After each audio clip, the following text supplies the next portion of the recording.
star-filled boundless skies. You're the yearnings in my songs, and you're the tears within my eyes.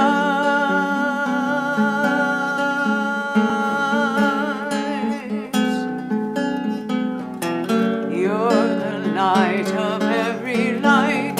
You created every form. You're the sound of music and the power in the storm. You're my mother and my father, my companion and my friend. You're my comfort in the darkness. You're the voice within the wind.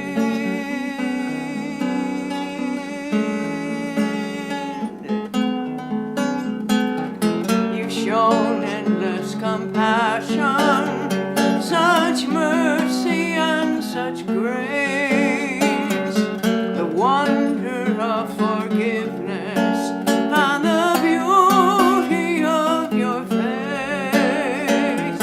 You are the master of this world, yet go beyond both time and space, beyond the ever infinite, still filling every space.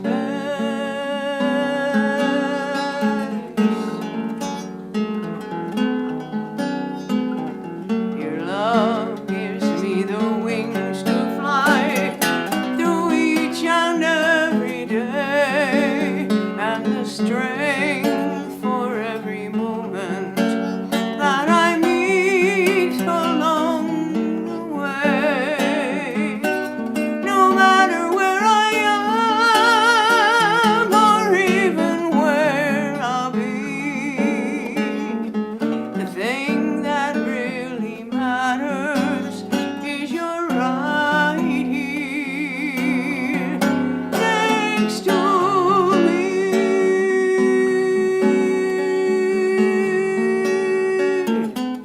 Next to me.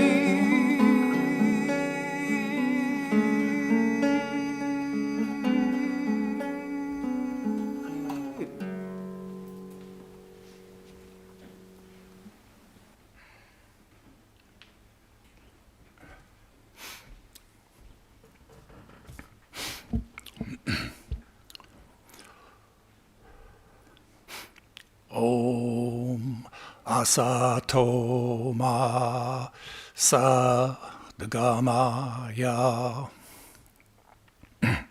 Tamaso Maham Jyotir Gamaya Mrityormam Amritam Gamaya Avir Avir Maedhi Rudra Yate Dakshinam Mukha Te Namaham Pahinityam. Om, lead us from the unreal to the real. Lead us from darkness unto light. Lead us from death to immortality, and reach us through and through ourselves, and evermore protect us from ignorance by thy sweet, compassionate face.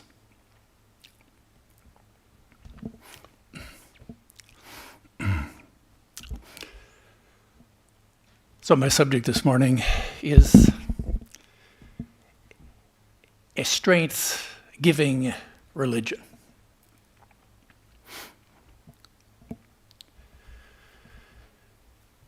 And we're going to start with a story about the Tiger Swami. He became famous in Bhawanipur in Bengal around the turn of the century. He's a big man, had a handlebar mustache, huge, oversized hands. And he was a strong man. And he would, that's how he'd make his living. He was doing feats of strength. And he could go up to a stone wall, and just with his power of his arms and his fist, he'd just knock a brick out of the wall. And soon he took to an exhibition of wrestling with tigers. And he was so, he just had the brute strength enough. They could get into the cage in one of these expositions, wrestle that tiger to the ground, get him exhausted, and then walk out of the cage. You know, they say that your muscles, people talk about muscle strength. You know, they say that there's 3 kinds of muscles. Muscles, they work like chains, like cables, or like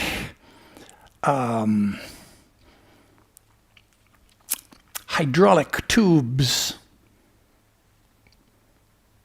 And the yogis say that it's similar that through our bodies there run thousands of nadis which carry the prana, that is the subtle psychic power.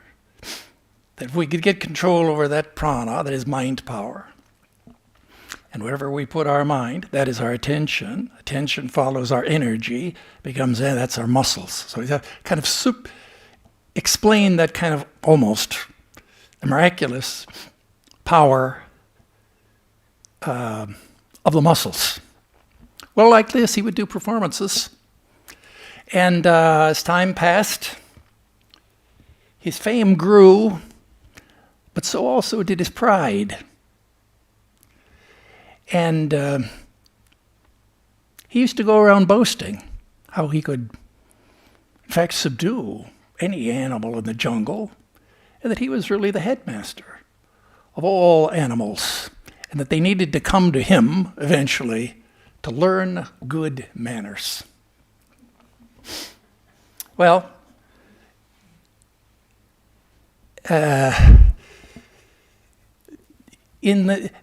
word went around, so to speak, in the jungle community. And resentment began to build up against this mere human. And in fact, people began to themselves say that, but the wheel of karma, he's famous now, but the wheel of karma is turning down. And around that time, a Swami visited his father, and he had had a dream, and he told the father, you see, your son has got to stop his violent ways, otherwise in his next encounter, he'll be badly mauled and injured. He'll lie, if he survives, he'll lie deathly sick for 6 months. And if he survives that, he will renounce the world and become a monk. Well, the father didn't like to hear that about a monk. And but the son, in fact, his very next engagement was far across India in Kuch Bihar. He'd been invited by the Raja, the prince of that province, to do an exhibition. That he had a new tiger, a Bengal tiger, that he caught and kept in a cage there. His name was Raja Begum.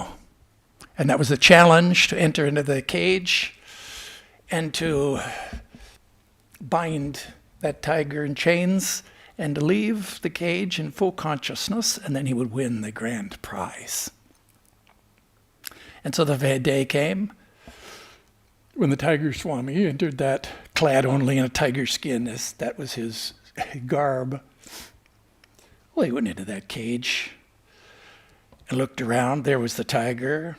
He went over there And with his arms, he just clutched that tiger, gave him 1 or 2 blows, and then wrapped him with a chain. And he was turned around, and then he was starting out of the cage, and that tiger suddenly came to life. He snapped the chains, jumped on him, and tore his arm, terribly mauled his arm, dragged him to the ground. And it was only with that strength that he had in his remaining arm that he could subdue that tiger finally, wrap that chain, and then crawl out of that cage. But he's still conscious, barely, and he won the prize. But immediately he fell ill of blood poisoning. And for 6 long months, he was near death. And people didn't think he would recover. Finally, came around and he recovered. But by then, he had had a whole change of heart. He had a new outlook on life. He had an awakening of spiritual consciousness. In fact, he renounced the world. And he became a monk. He became a student of Vedanta, of Advaita Vedanta. And he used to practice. He became, time passed, he became a saint. They used to call him Soham Swami. That means, Soham means I am he, identifying himself with the Atman, with the infinite divine self. And like this, he lived as a monk for many years. At the end of his life, several of other swamis of his order went to visit him. The ashram up in Nainital. They came up a long path at the foothills there, the Himalayas. There in that bungalow, they saw the Soham Swami seated there on the front porch, a smile on his face.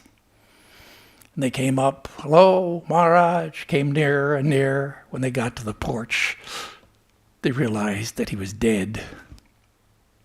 He died of cholera. But so strong was his will and his inner power of realization that he managed to remain sitting there with a smile on his face. So that's about strength. That's our subject this morning. Strength is it's the watchword of the Upanishads. Watchword means a core belief taught in many indirectly, and indirectly though in many of the teachings, that is that you are a divine immortal soul, that all power, that all strength and knowledge is within you, that everything is drawn out from within. This is the inner strength. In the Mundaka Upanishad, 6th chapter, it says Nayamatma Balahinena Labhyo, famous lines there which are often quoted. This Atman, that is our true self, must be only known by those who are strong in body, mind, soul, and spirit. It cannot be known by the weak in body and in mind. So in the Upanishads, in the scriptures, and often saints and sages repeat to us those same instructions. Sri Ramakrishna often used to speak about to the devotees. He had one devotee. His name was Ishan Mukherjee. Oh, and he loved him so much, but found that he was kind of soft. He was kind of devotional, maybe over devotional. And one day he said to Ishan, he said, you seem to have no inner strength. He said, you are as weak as a bowl of flattened rice that's been soaked in milk. And Well, Ishan was chastised on that occasion. Sri Ramakrishna, Swami Vedarupananda often used to teach this doctrine, often speaking particularly of physical strength and good health. He used to say that this world is a gymnasium that was built for us to exercise our own body, minds, and spirit to become strong. And that's a famous maxim, I think, a sound mind in a sound body. That's a good saying, which reminds us that between the body and the mind, there is a link. And the outside and the inside, it's the same thing. And that there is a feedback effect between the two. And often the characteristics of the one influence those of the other. Swami Vivekananda, in the lectures there from Colombo to Almora in India, he often used to speak on this subject. This was a time around the turn of the century when India had great problems as a result of hundreds of years of British rule. And it was a time also before what we know as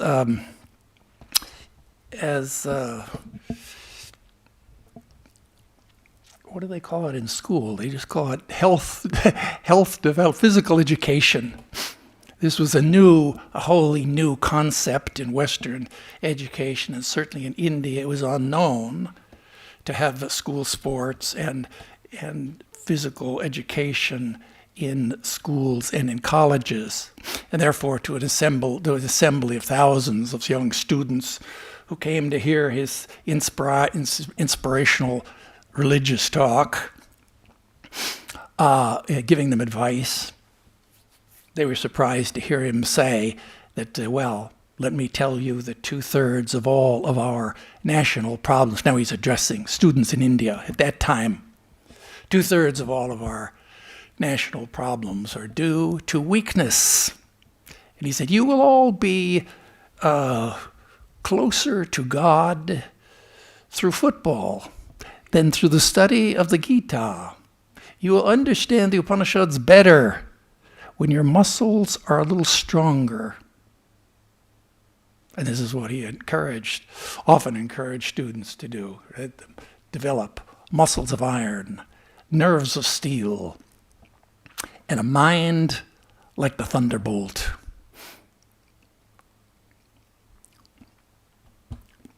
So enough about physical health. Let's talk more, be more interested in inner strength. Physical strength, inner strength. Now, what is inner strength? Well, I don't know. Let's say that you found yourself alone in a great forest, and you didn't have any friends. There were no friends. You didn't know. You kind of woke up there in that forest. Maybe you fell asleep. Everybody else disappeared. You didn't know where you were.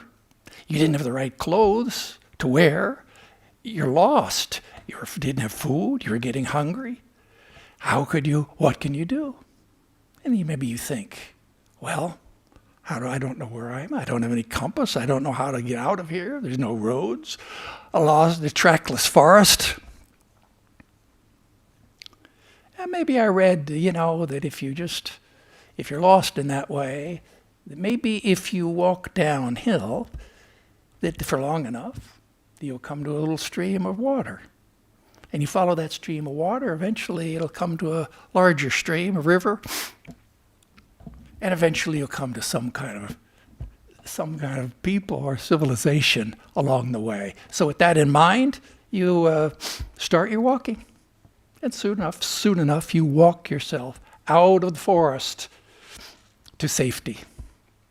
Well, that's kind of an example, only one I could think of. Inner strength, kind of fortitude.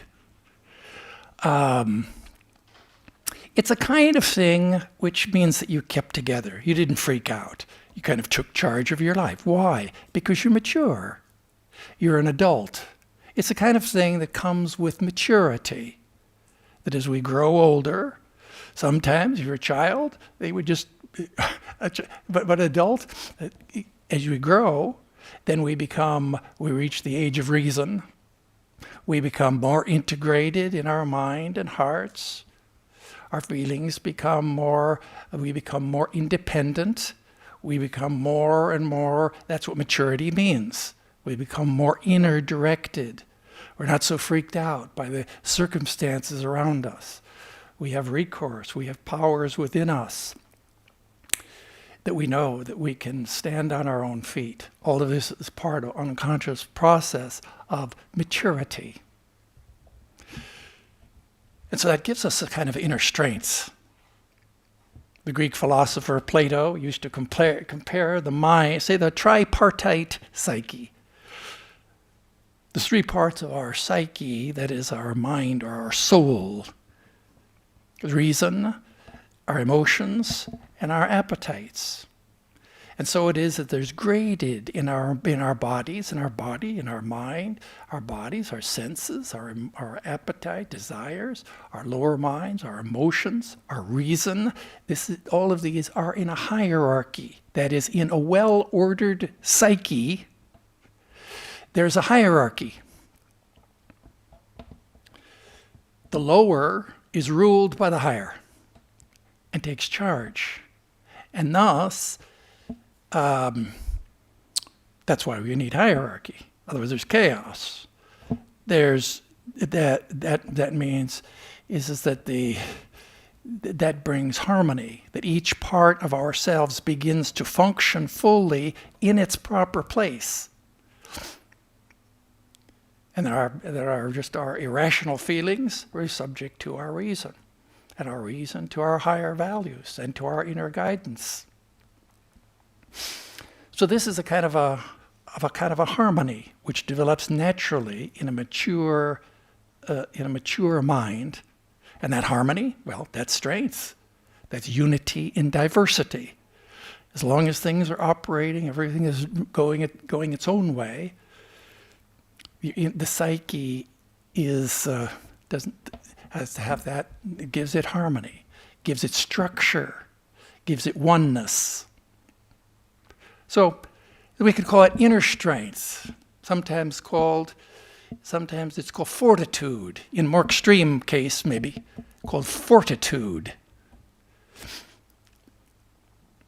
In dealing with things which happen in confronting the forces of nature, we could say. So that's inner strength. So we have physical strength, and we have the natural strength of just becoming a mature, grown-up person. Of course, we know that grown-up means it takes your whole life. It takes your whole life to be grown-up. We're not mature yet. We haven't just realized that idea yet. We haven't still yet reached the age of reason, even though legally we may pass the test. So we still have a lot of work to do on our inner strengths. Let's look a little deeper into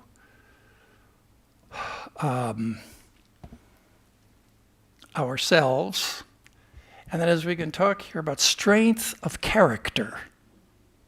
And we're talking here about our character. Our character is just, we have our body, our mind, lower mind, our thoughts, our emotions, our memories, our conditioning, our personality, Jungian shadow, persona, all these words we have. But the deepest level of this is what we call our character. That is our moral character. The moral character is just the sum total, we could say, of all of the virtues that you've acquired. A virtue is a strength. When you say, whether it's secular or moral, we're using it here now in the sense of moral and religious sense. All those virtues, each virtue that we have, if you're a truthful person, well, you have a strength. That's a virtue that you have.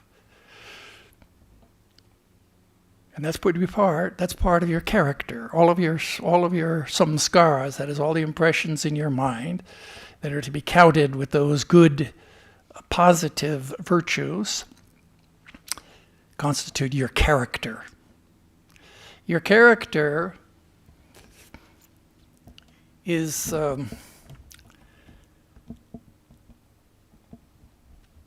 this is kind of old-fashioned psychology. This is like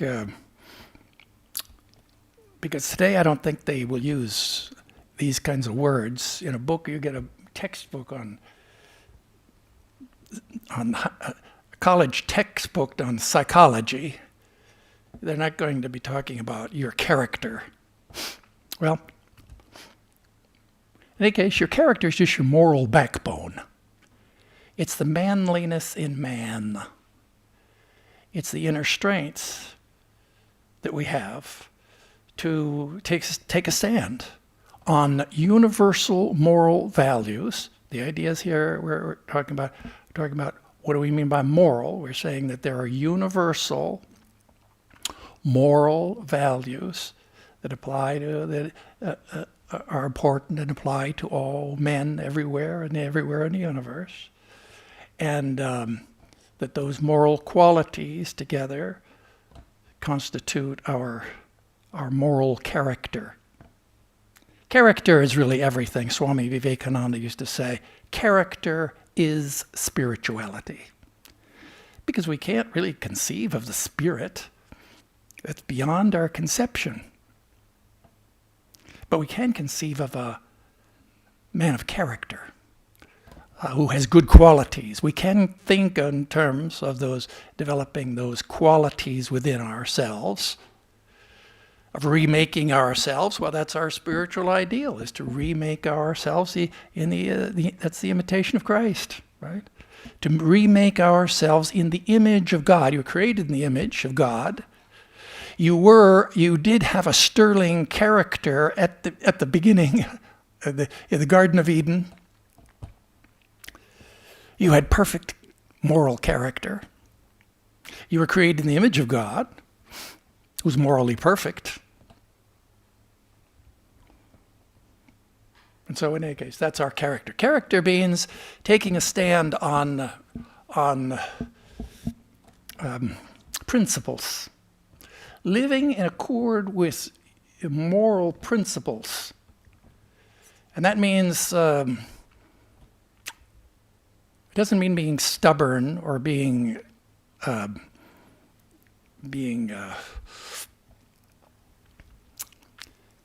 conditioned, being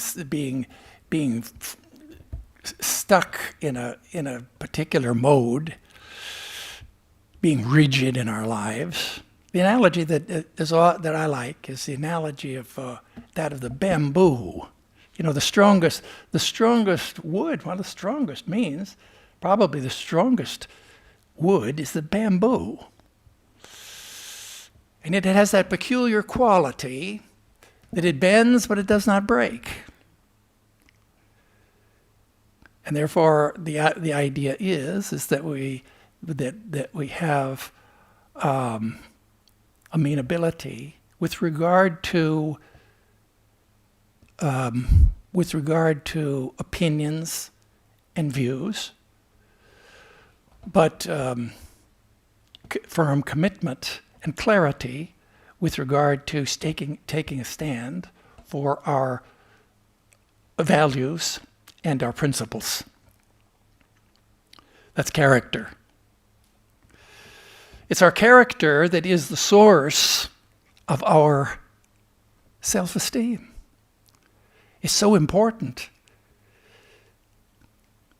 that we can't, character is the source of our self-respect, of our self-worth. You can't find worth and value much in anything in the world if you don't have a feeling of inner worth,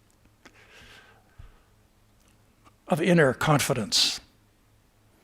You can't have confidence, they say, you can't believe in God unless you believe in yourself first. And so that's that inner state of confidence that comes with character. Swami Vivekananda gives us a very helpful guide for making moral choices.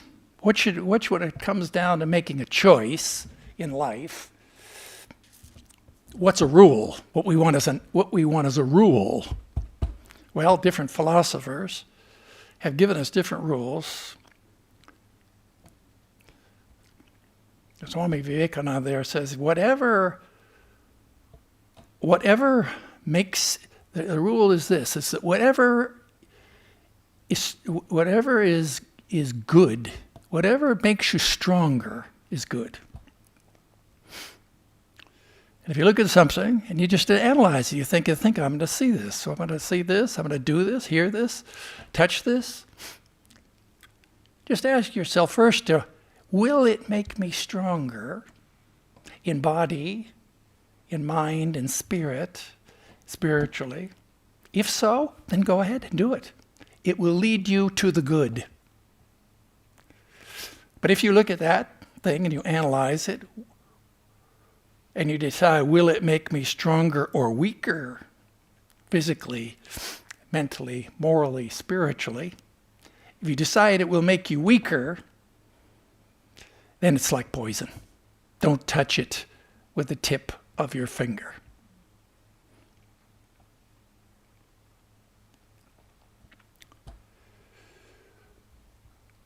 So, well, let me tell you a story about moral character. Once upon a time, there were 3 little pigs. And they lived there. The mother called them one day and said, this house is getting kind of small for everyone here. You're grown up. You have to go out and make your way in the world. Build your own houses. And so together, 3 brothers, the eldest, the middle, and the younger, they went out. And they journeyed over hill and dale. Finally, they came to a large, great forest, and they'd been warned by their mother. Yeah, that forest, you see, beware of wolves. You know, wolves like to catch little pigs and eat them up. Well, they saw that huge forest. They remembered that. But there's a beautiful meadow nearby. This would be a nice place to build a house. They all wanted to build houses. So the youngest went off, and he was going to look around, what can I do? He was kind of a lazy guy. Didn't want to spend too much time. He wanted some kind of a house. And there he saw, lying in a field somewhere, he saw some sheaves of hay, just left there by the farmer. And so, he picked up one, picked up another. Yeah, and in the course of maybe half an hour, he put together kind of like a grass hut. He put them all in a ring. He put some on the top. And it was good enough for me, he thought. Yeah, now I can relax. So spend the whole afternoon, just take it, relax. Which he did. And the other 2, his brothers, looked at him and said, yeah, well, he built his house, but it doesn't look like a very good house. It's not very strong. And so the second brother, he went out and he gathered found some sticks. He found some trees down, some branches, cut some branches. Spent a longer time. He spent a couple of days there building his house. Put all those branches together, wove them together, put the roof on. Finally, he had a nice wooden house made of house and sticks and branches. And so he went into there, and he laid down, and he just began to relax. The third brother, all this time, seeing these guys, I wanted to have a stronger, more secure house. And so he went out and he found some bricks, made some bricks out of some clay and some sand, found some stones, one by one. He put them one on top of the other, and built himself a stone house. It took him weeks, but when he was done, he was very happy. He went in there, and now they had their houses. Time passed. One day, a knock came at the door of the first little pig's house. Knock, knock, knock. He came over, he opened the door, up popped a big bad wolf. He slammed the door, and then he heard the wolf saying, he said, "Open that door, let me come in." He says, "No, not by the hair of my chinny chin chin." "Well, then I'll huff, and I'll puff, and I'll blow your whole house in, blow in the walls, the roof will collapse." He began to blow, and in fact, the walls did begin to fall in. And the little pig jumped out the window, ran to his brother's house. "Help, save me." So yeah, there they were there. Okay, next day, they were there. They're in the house. They heard some commotion out. Well, it's the big bad wolf. "Open your door and let me come in." "No," they cried, "not by the hair of my head." And he began to huff and to puff, and the sticks and the branches began to shake, and pretty soon, the roof started blowing off that house, both of them. Both of those little pigs ran out the window, jumped out the window, ran to the brother's house.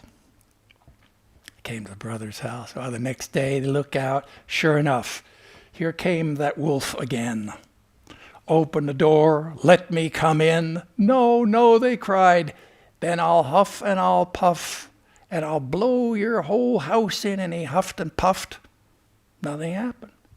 And he blew and blew. Nothing happened. It didn't move.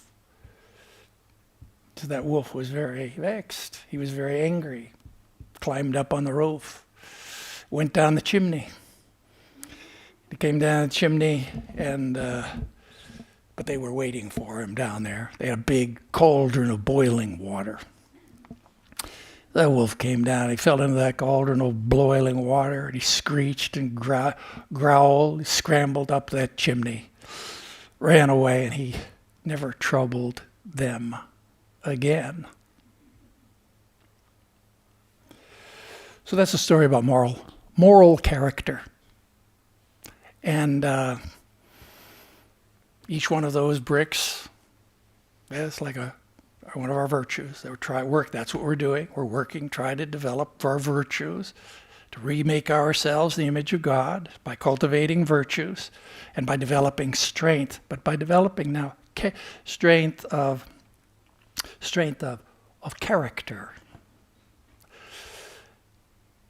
Now, if you have physical strength, good. Let's say if you're in good health, and if you're a mature person, you've got control over your life, and you're a person of good character, then you can manage very well the problems of life and be successful. But when it comes to existential problems,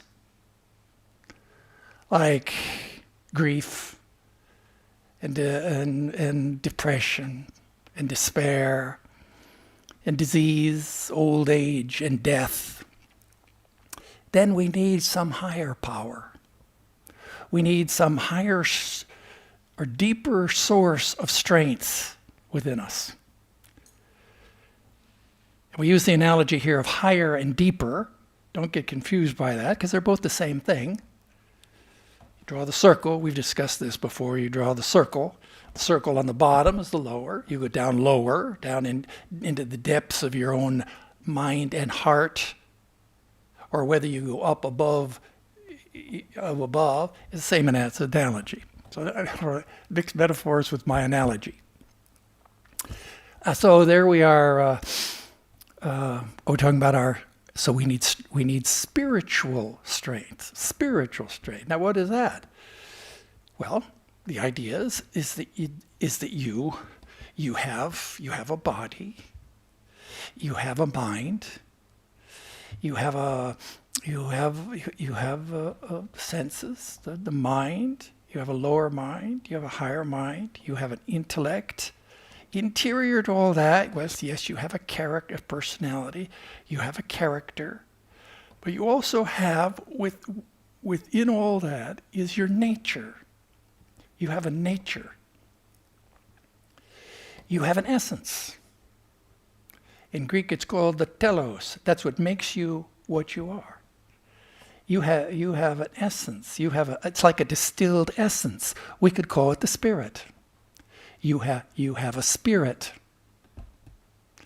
And Vedantins, of course, will say, well, it's not that you have a spirit, but actually you are a spirit. You are the spirit.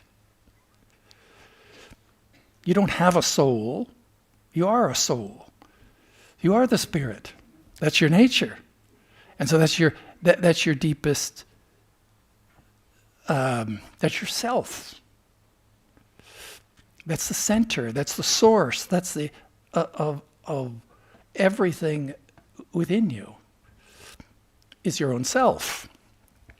That's the teaching of the Upanishads.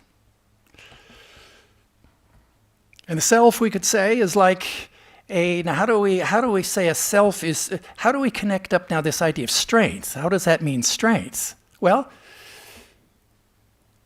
when we think about the self, often in yoga they talk about the mind. It's like a lake. Let's say it's like a pond of water, and the wind is blowing, and that surface of the pond is very turbulent, choppy with water. Everything's fragmented. We can't see any reflections or anything. But deep down in that water, as we go down deeper and deeper of the water, we find the waters become more and more calm. In the depths of the ocean, they go to the surface of the waves. Visualize much more graphically maybe an ocean with the waves. Go deep in the ocean, there are no waves. That everything becomes more and more calm and quiet. Swami Vivekananda says in one place that the greatest manifestation of strength is calmness. It's calmness of mind, that is, the deep inner calm of our mind, like a lake, and then we go down deeper, and our self is like the bottom of the lake. You know, you look down, if you clarify, if the wind dies down and the water becomes clear, and if the lake is clear of water, that is, it's purified, you can look down through the water, and what do you see? You can see the bottom. You see the bottom of the pond. And the bottom it's just there. It's calm, and it's immovable. That is, it's part of the ground of the ground. It's part of the bottom of the pond is just part of the earth. It's the ground of being. It doesn't move.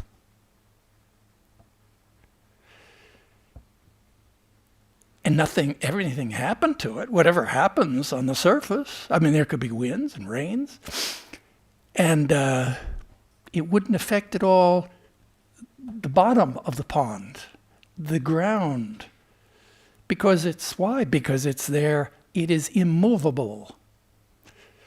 That means it has the power to resist any force that comes from outside or within. That's the strength. And in the Upanishads, this self within us is often referred to as the kutastha. The kutastha is an anvil. It's a metaphor for a blacksmith's anvil.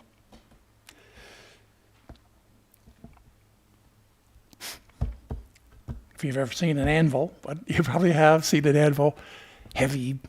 It's not made of iron, it's made of steel. It has a horn on the end there, so you can shape metal. So the blacksmiths will take the heavy hammer and they'll bring the metal piece out from the fire. It's red hot, and they can pound it, shape it on the anvil. The anvil itself is immovable. It's unshakable. It's unbreakable. That is, it's embodiment there of strength.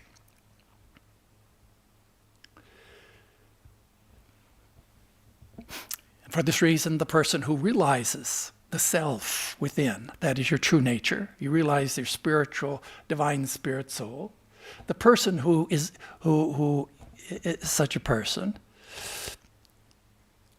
is called in the Bhagavad Gita, second chapter, is called a man of steady wisdom. Wisdom here means enlightenment. Wisdom here means divine knowledge, self-knowledge, God realization. The person who has realized this highest truth of the Upanishads, that is with regard to your true nature. And he says steady wisdom. Steady means sturdy. You think about words that begin with ST, STR, right? Strict, strong, sturdy, steady. That's because he remains unshakable in his knowledge. What is his knowledge? His knowledge is, I am what I am. I am who I am. That's unshakable knowledge. I mean, you can't argue with that. It's a kind of that's like the ultimate truth statement. A is A. That's the first axiom. And if you can take your stand on that, I am who I am, and to know who you really are, your true nature, then you become strong like the anvil. Develops that inner strength. That's the strength of the man of steady wisdom described as a person. When he is alone, well, he's very happy, finds his happiness within, his joy within. Working in the world, works with detachment, unattached to the fruits of action. Calm, steady, even-minded. When dealing with others, he is a person who is empathetic, sympathetic, and beneficent, loving, compassionate. These are adjectives that don't seem to go well with the anvil. Doesn't sound very compassionate, but these are kind of extreme. That's where extremes together come together in the absolute. That's why this man Sri Ramakrishna gives the analogy of a bull. In the field, there's a grass. There's a little mosquito flying around. He's very tired, and he goes around and he lands on the shoulder of a grasshopper, and he says, "Excuse me, sir, can I just rest here just for a minute?" "Oh no," said the grasshopper, "get off! I can't bear it. You're too heavy. Get away from me." He flies around. He's so tired. He lands on the farmer's arm, and he just flicks him away. "Get away from me." And now he's flying and he's so tired. Finally he lands there's a huge Brahma bull which is out in the field. The span of his horns are like 6 feet. He lands on the tip of the horn and he says, "Oh, Mr. Bull," he said, do you mind if I take some rest here?" No answer. So he goes down the horn, travels halfway down the horn. He said, "Hello, sir. I don't disturb you, but can I mind if I rest here?" No answer. He goes down all the way down to the very ear of the bull. Shouts out, "Hello! Can I take some rest here?" And the bull, his eyes, "Rest?" He said, "Well, sure." He said, "Go ahead." He said, "Bring your whole family." That's the compassion of the man of steady wisdom. That's in inner strength. It's because he's strong. He's not weak. It's because he's strong. That's where his compassion comes from. That's where his love comes from. And you remember how Swami, in the ancient times, Alexander the Great invaded India. He didn't get very far. fact, he didn't hardly even cross the river Sindhu. But he was told by his teachers, and when you go to India, be sure to, we've heard that there are great saints and sages there. So what do you look and see if you can find a sage and learn from him? And so Alexander, when he got there, he looked all around, put out word to see if we can find a holy man. Sure enough, they found in the forest, they found a man who was seated there on a stone. And Alexander went and took some instructions from him. He was so marveled at the wonderful teachings that he got from this ascetic. And he says, "Sir," he says, "you're such a wonderful teacher." He said, "Come back with me to my capital and in Greece, Macedonia. Come back to my capital. I'll make you a teacher. You'll become the head of all of the teachers. Give you a very position." "No," said the Swami. He said, "No, I'm happy here in the forest." He said, "Oh, you come along with me. I'll give you wealth and money and power, and you'll live in a great mansion. You'll have so many disciples." "No," said the holy man. He said, "No, I'm happy here." And then Alexander said, "Well, don't you know who I am?" He said, if I tell you to come with me," he said, "why, if you don't refuse to come, I can have you killed." And the man looked at him, he smiled. He said, "Sir, that's a very foolish thing you just said, because the sword cannot cut me, the fire cannot burn me, the wind cannot dry, nor the rain wet me." Like that, he's quoting his Sanskrit verses. 2nd chapter of the Bhagavad Gita. Beautiful verses there in the Sanskrit. He's quoting these about the true nature of the self. So that's our teaching. And he's so impressed with that teaching. That's the teaching of strength. See if I can remember the quotes here. Four short little. Strength is life. This is from Swami Vedarupananda. Strength is life. Weakness is death. Strength is health. Weakness is sickness. The religion is the manifestation of the natural strength already in man.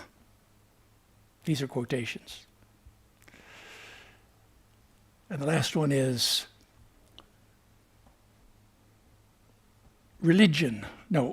infinite strength. Infinite strength is religion and God.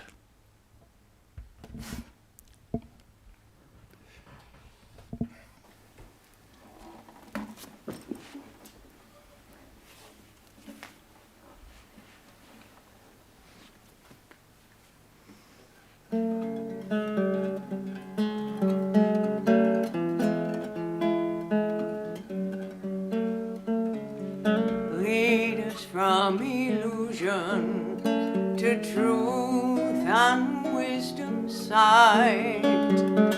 Lead us from the darkness that fills up the night.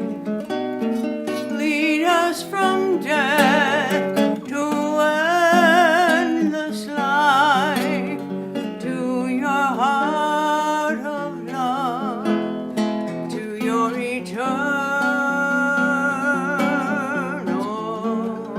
life.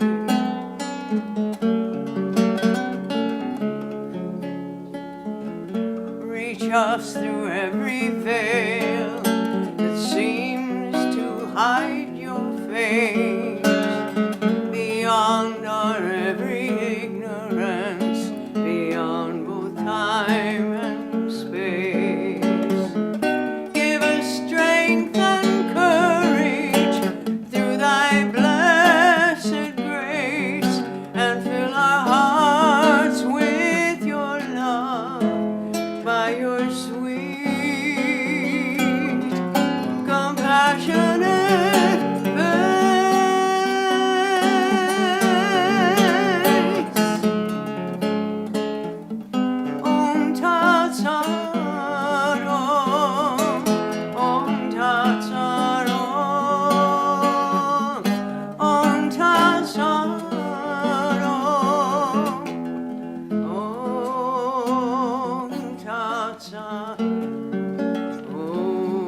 subject next Sunday is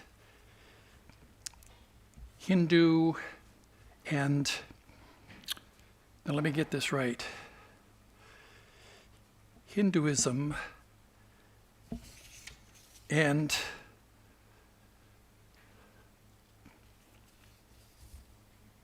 Christianity. Scholar and priest, a love story. That's the title. And by Father Francis Clooney. It sounds interesting. Hinduism and Catholicism. Yeah.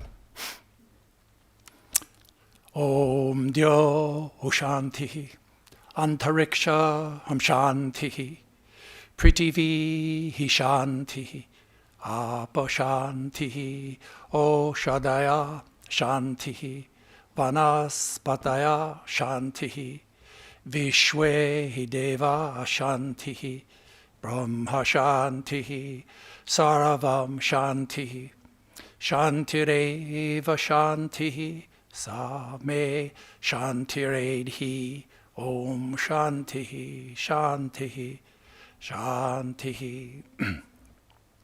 Om, peace is in heaven, peace is on the earth, peace is in the sky and in the waters. The herbs and plants and trees are full of peace. The gods are peaceful. May this eternal universal peace enter our souls and beings. Om, peace, peace, peace be unto us all.